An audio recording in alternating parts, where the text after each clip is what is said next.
नमस्ते बच्चों, आप सबका स्वागत है आपकी अपनी गणित की कक्षा में। आपके 9th क्लास के गणित में हम कर रहे हैं रिवीजन यानी कि पुनरावृत्ति।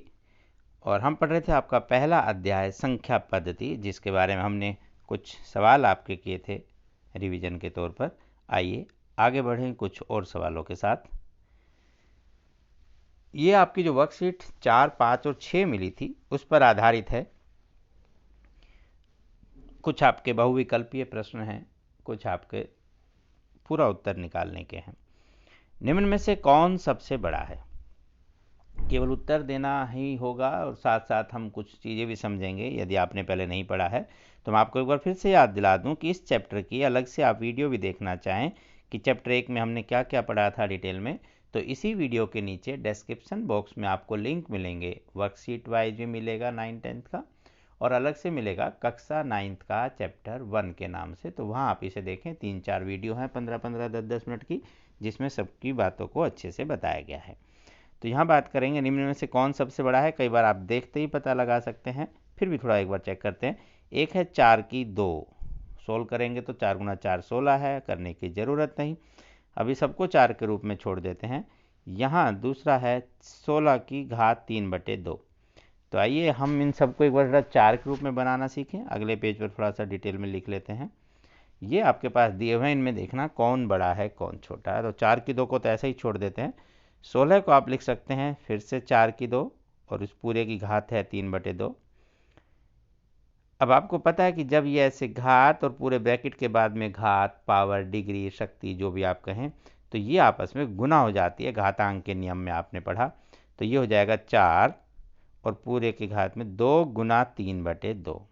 2 से 2 कैंसिल हो जाएगा तो बचा 4 की घात 3। हल करने की ज़रूरत नहीं, हम खाली ये देख लेंगे जिसकी घात बड़ी है वो वाली संख्या बड़ी है।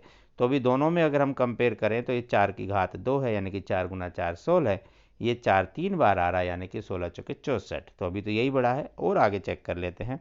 इसको आप लिख सकते हैं 1/4 की घात 3, क्योंकि 4 गुना 4 गुना 4 3 बार गुना करें तो 64 होता है। और पूरे की घात है घटा 1/3। और क्योंकि ये घात डिग्री आपस में मल्टीप्लाई होगी तो हम इसे लिख सकते हैं 1/4 और 3 गुना 1/3। लेकिन ध्यान रखें साथ में घटा का निशान भी लगाना। 3 से 3 कैंसिल हो जाएगा तो 1/4 की घात घटा का 1 ऋणात्मक 1 रहा। और आप जानते हैं ऋणात्मक 1 का मतलब है ये संख्या पलट जाएगी, तो ये हो जाएगा 4 की घात 1। इसी प्रकार तो ये तो उससे भी कम हो गया, यहाँ 2 है, यहाँ 3 है, यहाँ 1 आ गया। इसको और चेक करें। 256 के जब आप गुणनखंड बनाएंगे वो भी 4 की फॉर्म में अगर रखें, क्योंकि सब 4 4 की फॉर्म में आ रहा है, नहीं आता तो हम 2 के भी टुकड़े बना सकते हैं। गुणनखंड करें 2 के रूप में, अभी हम 4 से काम चला रहे हैं। तो 4 गुना 4 16 और 16 गुना 16 होता 256। तो 4 4 बार आ गया, तो 256 को हम 4 की घात 4 लिख सकते हैं। बाहर घटा 1/4 है, गुना करेंगे, घटा लिखना ना भूलें। 4 से 4 कट जाएगा तो 4 की घात घटा 1 मतलब ऋणात्मक 1 रही। और ऋणात्मक होने का मतलब है अगर ये 1/4 का 4 हुआ तो यहाँ 4 का क्या हो जाएगा 1/4। तो ये क्योंकि -1 है 1/4 भी लिख सकते हो। यह भी देख सकते हो इसकी घात -1 में है, ये 1 में है, ये 2 है, ये 3। तो सबसे बड़ी घात यही है, इसलिए सबसे बड़ा उत्तर भी यही होगा और यही संख्या सबसे बड़ी होगी। इस प्रकार आप ये उत्तर निकाल सकते हैं। तो यहाँ लिख देंगे कि ये सबसे बड़ी है। दूसरे सवाल में यदि a बराबर 2 जमा वर्गमूल 3 हो तो 1/a का मान क्या है। वैसे तो बहुत ही सिंपल है। जब भी ऐसा सवाल हो 99% सिर्फ इसका साइन हटा दें तो जमा घटा लगा दो तो आपका उत्तर ये हो जाएगा बिना कुछ किए। लेकिन ये कब होता है 100%? जब इन दोनों वर्गों का अंतर 1 हो। 2 दूनी 4 और इसका वर्ग 3, 4 और 3 का अंतर 1। जब जब ऐसा होगा तो ये शॉर्टकट हो गया कि a अगर ऐसा है तो 1/a सिर्फ क्या है, इसका उलट, मतलब इसका साइन ही उलटना है। क्यों आता है, कैसे आता है, आइए डिटेल में पढ़ लेते हैं। दूसरा सवाल, a दिया हुआ 2 जमा वर्गमूल 3, 1/a निकालना है, इसका मतलब 1/2 जमा वर्गमूल 3। अब सरल करने के लिए हम करते हैं हर का परिमेयीकरण। उसमें क्या करते हैं, यही संख्या लिखेंगे, सिर्फ इस जमा की जगह क्या लिखेंगे, घटा। क्यों, ताकि नीचे a+b और a-b बन जाए और हम सरल कर सकें। तो ये एक जैसी संख्या होगी, a जमा b, a घटा b। और आप जानते हैं a जमा b और a घटा b का फॉर्मूला a² घटा b² होता है। इसलिए ये ऊपर ऐसे कैसा, नीचे ए स्क्वायर, ए की जगह 2 है और बी की जगह √3, ये हो गया। तो जब आप इसे हल करेंगे तो ये तो न्यूमरेटर ऐसे कैसा रहेगा, और यहाँ 2 दूनी 4 और √3 का वर्ग 3, तो ये आ जाएगा 4 घटा 3 यानी कि 1। तो वही आया 2 घटा वर्गमूल 3। तो आगे से हम याद भी रख सकते हैं कि जब जब इनके वर्गों का अंतर 1 होगा तो नीचे 1 लिखें ना लिखें, और ऊपर हमेशा हम ही चिन्ह बदलते हैं, तो इसलिए उत्तर क्या हो जाएगा, सिर्फ इसका चिन्ह बदलेगा। यदि यहाँ माइनस होता तो यहाँ उत्तर में प्लस आ जाता। ये सिंपल सा आप देख सकते हैं। अब चलते हैं अगले सवाल की तरफ। अगले सवाल में है, वापस अगर क्वेश्चन देखें, क्वेश्चन आपका शायद पीछे रह गया, इधर आगे। ये तीसरा सवाल कि 3 घटा 4 ब्रैकेट 3 घटा 4 की घात 4 पे पूरे की घात 3, इसका मान बताना है। तो आइए सॉल्व करके देख लेते हैं। तीसरा यहीं खाली पेज में कर लेते हैं। यहाँ पर 3 घटा 4, 3 घटा 4 की घात 4 पूरे की घात 3।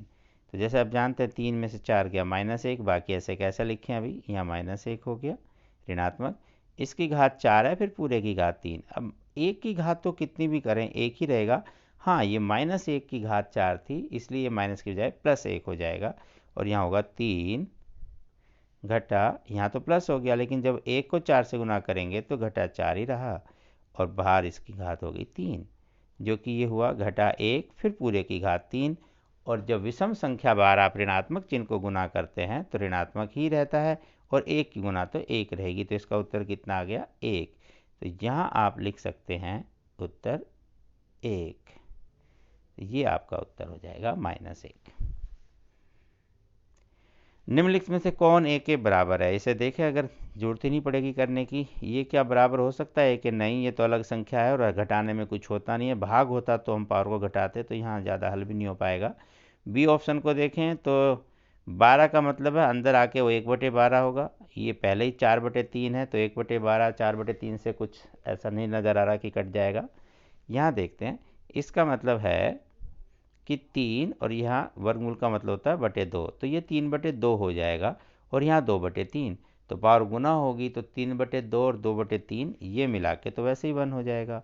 और यहाँ फिर गुना है, लेकिन जमा हो रहा 7/12 और 12/7, जो जमा करने के बाद 1 नहीं आ सकता, इसलिए हम बिना ज़्यादा किए कह सकते हैं कि इसका उत्तर सी है, क्योंकि यहीं पर 1 आ रहा है। आप इसे ऐसे कर सकते हैं, और जगह तो 1 बन ही नहीं पा रहा, यहीं बन पा रहा है। 3/2 गुना 2/3 1 हो जाता है, क्योंकि वर्गमूल को आप लिखेंगे यहाँ a की घात 3/2 और पूरे की घात 2/3 करेंगे। यहाँ एक बार लिखकर बता देते हैं, ये हो जाएगा ऐसे, a वर्गमूल हटाएंगे तो 3/2 और पूरे की घात हुआ 2/3, और ये जो घात है आपस में ये क्या हो जाती है, गुना होती है। तो यहाँ होगा 3/2 गुना 2/3, तो 2 से 2 कट गया, 3 से 3, तो सिर्फ क्या आया, a की घात 1, इसका मतलब a।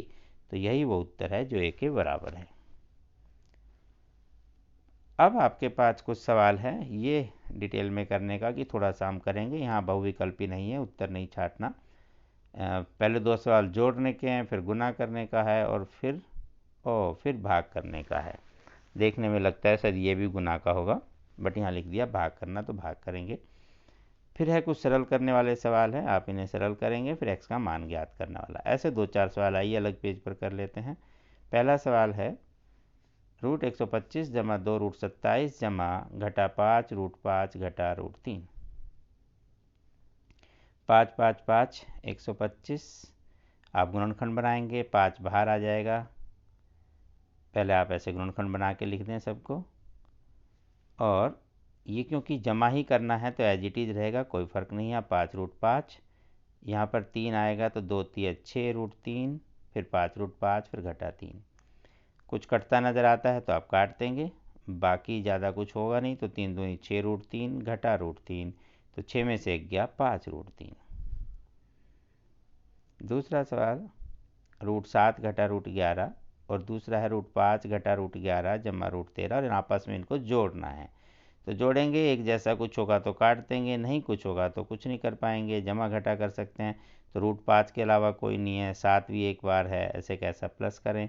√11 दो बार हो गया तो -2 √11 जमा √13 एज इट इज छोड़ देंगे। तीसरा पार्ट इसका 2 √2 और 5 √2 इनको आपस में गुना करना है। तो गुना में कितना हो जाएगा, 2 पंजे तो 10 हो गया, और √2 गुना √2 लिखेंगे तो वो भी बाद में सोल्व करके गुना 2 ही बना, तो 10 दूनी 20। फोर्थ में है -3 जमा √5 और गुना में 3। ये आपका सवाल था, यहाँ पर देख सकते हैं कि आपको घटा 3 जमा √5 को 3 से गुना करना है। तो 3 गुना 3, ये पहले ये किया आपने, 3 तिया 9, फिर हम इस 3 से करेंगे √5 को, तो ये होगा जमा 3 √5। इसका और ज़्यादा कुछ हल होता नहीं है तो आप ऐसे कैसा छोड़ देंगे। अब है आपके पास अगला सवाल 7 √5 घटा 14 √125। ओ यहाँ भाग करना था, लेकिन ये गुना का लिख दिया, गुना कर दिया है। एक बार अभी गुना का देख लीजिए, नहीं तो ये स्लाइड फिर बीच में रुक जाएगी। हम अलग से इसको भाग कर देंगे बाद में, जैसे स्लाइड पूरी होती है। तो गुना करना होता तो आप ऐसा करते कि गुना करेंगे 14 गुना 7 और इन सबको गुना करेंगे, तो ये उत्तर आ जाएगा 98 गुना में 5 बार और फिर 5 बार 2 बार होने से। इस तरह से आप इसका उत्तर लिख सकते हैं, लेकिन हमें करना था इसमें भाग, वो भी कर लेते हैं। पहले एक बार ज़रा छठा सवाल कर लें। छठे सवाल में है सरल करना है, ब्रैकेट में है तो गुना करके सरल हो पाएगा, गुना का निशान है, तो आइए सरल करें। आपके पास लिखा हुआ 2 √2 जमा 3 √3 और 2 √2 घटा 3 √3। गौर से देखेंगे तो ये a जमा बी और a घटा बी हुआ, तो a जमा बी a घटा बी, इसका मतलब a² घटा b²। तो ये बना 2 √2 का वर्ग घटा 3 √3 का वर्ग, तो 2 दूनी 4 और वर्ग करेंगे 2 दूनी, या हम सीधा वर्गमूल से बाहर 2 निकाल सकते हैं, या पूरा लिखकर भी ऐसा कर सकते हैं। तो ये हुआ 2 दूनी 4 दूनी 8 और 3 तिया 9 तिया 27, यानी कि घटा 19। अब बात कर लेते हैं, हमें ये करना था, भाग करना था, यहाँ गुना कर दिया। आइए इसे भाग करें तो क्या फ़र्क पड़ेगा, सीधा यहाँ लिख देते हैं, पेन बदल दें कि ये जो आपने फैक्टर की यहाँ तक सब ठीक है, बस गुना करने बजाय भाग करना है। तो ये होगा 7 वर्गमूल 5 भाग घटा 14 और ये 5 वर्गमूल 5, क्योंकि 125 के जब 3 टुकड़े करेंगे, या आप ऐसा कर सकते हैं कि वर्गमूल के अंदर है तो बटे में भी लिख सकते हैं, तो तब भी आपका ये कैंसिल हो जाएगा। यहाँ से ये 5 से 5 कैंसिल हो गया, बाकी सिर्फ ये गुना का है, तो यहाँ 7 एकम 7, 7 दूनी 14, तो ये हो जाए 5 दूनी 10। तो आपका उत्तर बना घटा 1/10, क्योंकि 7 दूनी 14 कट गया, 5 से कट गया, एक 5 बचा, तो 5 दूनी 10। आप ऐसा कर सकते हैं। आप वर्गमूल के अंदर भी रखते हैं अगर 5 और 125 को, तब नीचे 25 आता, फिर 5 बाहर आ जाता। इस तरह से ये उत्तर आप लिखेंगे। आइए अगला सवाल करें। 2 वर्गमूल 8 घटा 3 वर्गमूल 2 इस पूरे का वर्ग, ये a माइनस बी का होल स्क्वायर की तरह है। इसमें हम लिखेंगे a² minus 2ab plus b²। a के स्थान पर यहाँ 2√8 है और b के स्थान पर 3√2, तो 2a गुना b जमा b का वर्ग। हल करेंगे तो आप सीधा लिख सकते हैं 2 दूनी 4 8 32। पूरा सोल्व करें तो ऐसा लिखेंगे कि वर्गमूल वाला ऐसे, फिर ये 8 बाहर आ जाएगा वर्गमूल से, तब हम ऐसा लिख सकते हैं। अगली संख्या में 2 गुना 2 गुना 3 और ये 8 दूनी 16 का वर्गमूल 4। अभी सीधा नहीं लिखना चाहते तो पूरा आराम से लिख लेते हैं, फिर अगले स्टेप में कर लेंगे इस प्रकार से। तो यहाँ हुआ 2 गुना 2 गुना 8 घटा 2 गुना 2 गुना 3 तो था, ये 8 दूनी 16 का वर्गमूल 4, 3 गुना 3 और इसका वर्गमूल 2। अब इसे आप हल कर लीजिए, 32, 4 तिया 12 चौक 48, 3 तिया 9 दूनी 18, तो 32 घटा 48 जमा 18, ये सब कटपट के आया 2। इस प्रकार आप ऐसा उत्तर निकाल सकते हैं। अगला सवाल देखें, √7 जमा √6 का वर्ग, ये a है ये b है, तो ये a जमा b का वर्ग हुआ, जिसका फॉर्मूला है a² plus 2ab plus b²। तो a² मतलब इसका होल स्क्वायर प्लस 2ab जमा b का वर्ग, तो वर्गमूल 7 गुना वर्गमूल 7, आप सीधा 7 लिख सकते हैं, या ऐसा करें, सीख गए हैं तो डायरेक्ट भी 7 लिख सकते हैं। ये 7 छिंग 42, और यहाँ 6 गुना 6 करें या वर्गमूल से बाहर निकाल दें तो ये 7, 2√42 जमा 6, तो 7 और 6 13 और 2√42, बस इतना सा होगा, आप इसे उत्तर लिख सकते हैं। एक और सवाल शायद अभी रहता है, यह हो गए सभी 6.3 तक के क्वेश्चन थे। अगला एक रहता है 6.4, 6 घटा √2, 2 जमा √3, गुना करेंगे तो एक बार आप इसको करेंगे इससे और एक बार इससे, ऐसे ही फिर इसको भी इससे मल्टीप्लाई करेंगे। अब बारी बारी कर लेते हैं, एक बार ये करेंगे 6 गुना 2, फिर यहाँ करेंगे जमा 6 गुना वर्गमूल 3, फिर करेंगे इससे तो 2 गुना वर्गमूल 2 घटा का है, और फिर अगली बार भी घटा का ही रहेगा, वर्गमूल 2 गुना वर्गमूल 3, तो ये हुआ 12, 6 वर्गमूल 3 घटा 2 वर्गमूल 2 घटा √6। अब इसमें कुछ मिलना जुलना जमा घटा कुछ हो नहीं पाएगा, सब अलग अलग है, तो ऐसे का ऐसा छोड़ देंगे।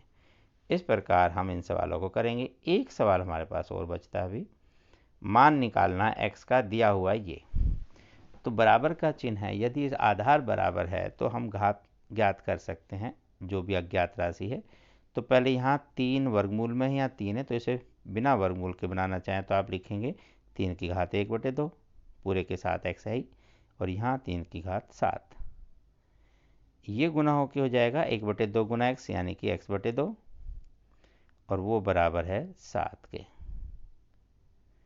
तो अब बराबर का चिन्ह है, यहाँ भी 3 है, यहाँ भी 3 है, इसका मतलब हो ना हो इसकी घात बराबर है, तो हम डायरेक्ट लिख सकते हैं कि x/2 बराबर 7। ये इम्प्लाइज का निशान किसका मतलब, हम इसे ऐसा लिखेंगे, और x/2 बराबर 7 का मतलब इसे लिख सकते हैं 2 गुना 7 14, तो x बराबर 14, ये आपका उत्तर आ जाएगा। तो इस प्रकार आसान सी ये वर्कशीट आपने की, थोड़ा सा ध्यान से करें। जैसे हमने भी यहाँ भाग वाले सवाल को गलती से पहले गुना कर दिया था, तो छोटी छोटी बातों का ध्यान रखेंगे, गलतियाँ किसी से भी हो सकती है, बस आप ध्यान रखें, गुना करना है तो गुना कीजिए और भाग करना है तो भाग कीजिए। फिर मिलते हैं अगली क्लास में, तब तक नमस्ते।